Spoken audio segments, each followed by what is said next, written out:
What's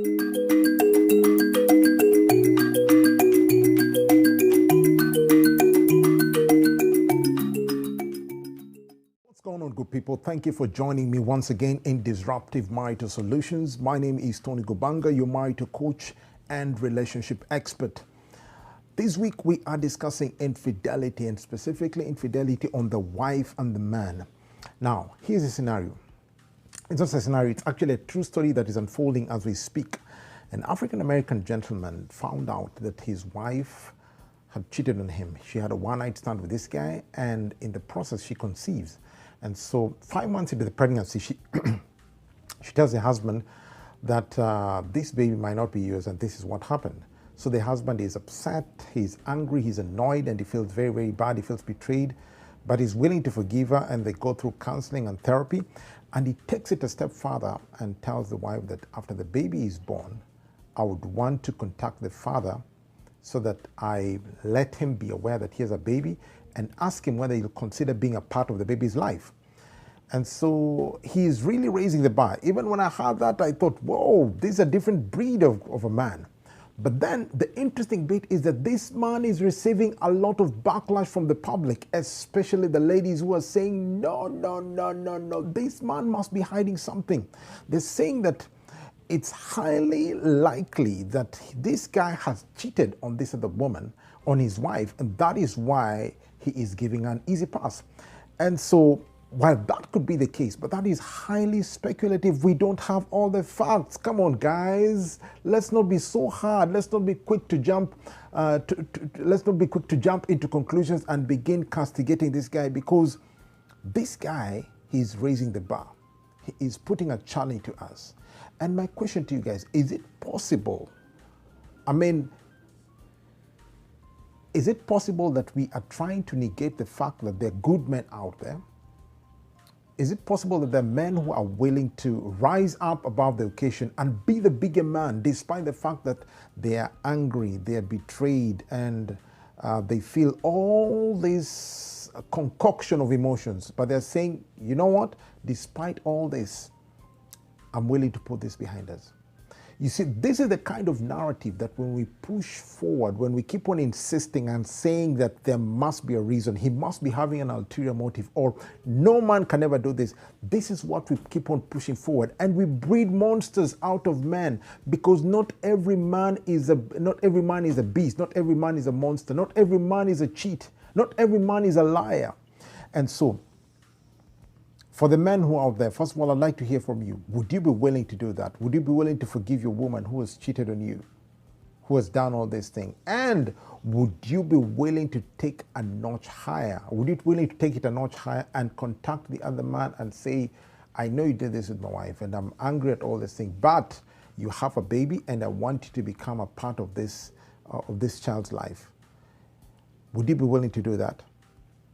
I say this because when you understand marriage, marriage is not just, when you marry somebody, you're marrying a whole package, and it is a contract that never expires. Well, depending on how you define it, because we are in the 21st century, we are evolving, and the meaning of everything is actually evolving and changing very, very fast. And so the contract I'm talking about, what I believe in is that this is a covenant, this is a contractual covenant that is irrevocable. When we say I do, then that's it. When we get battered, when situations come, when challenges come, we are there through thick and thin to fight everything that is trying to dismantle this marriage. But nowadays, people are saying it's a contract depending on your performance. Really?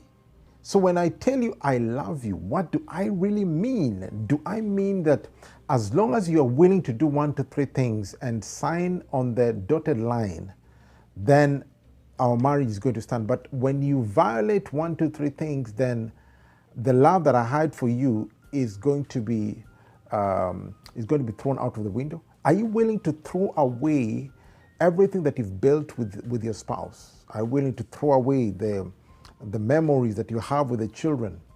And if you're running a business, whatever it is that you have, are you willing to put that aside and just say, because of this mistake, I am willing to move on? While infidelity is a complex subject, no doubt about it, I'm not even trying to belittle the mistake, because it's probably the highest form of betrayal that you can ever experience in a marriage. Dr. Esther Perel, a renowned psychologist, says that infidelity is the #1 leading cause of divorce in the world. But incidentally, many couples that go through infidelity end up staying together. Because as long as there is remorse, as long as the guilty partner is willing to come clean and say, this is what happened, this is what I did, and I am sorry, and I'm willing to, I'm taking responsibility of my actions and my indiscretions, then the other partner, if is willing to look at this thing objectively, because sometimes we are quick to judge and rush with our emotions, and justifiably so, because infidelity pierces to the core of the heart. It penetrates really, really deep and leaves certain wounds that might take months, sometimes years to heal. But sometimes when you look at it objectively and say, fine, this is a mistake, this is an error, and I can see a penitent heart here. Am I willing to meet my partner so that we can walk and walk through this? Or am I going to get stuck at this point and build a monument at this point? If you are willing to build a monument at that point, then your marriage is not going to heal. Probably it will collapse, or even if you continue staying together, you're going to be revisiting that monument from time to time. But if you are willing to look beyond that and willing to look at this thing objectively and say, hey, it is possible. We can rise again from these ashes. We can rebuild and come up with a good aroma out of this dirty smelling scent, dirty stench. We can rebuild this.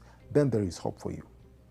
And so let me know what you think about this couple. Let me know as a man if you're willing to rise up above this. And for the ladies, don't be quick to punish us. Don't be quick to jump into conclusions, because there are good men out there. Despite what the media, what the narrative is being pushed by the media, that all men are liars or all men cheat. No, not all men are like that.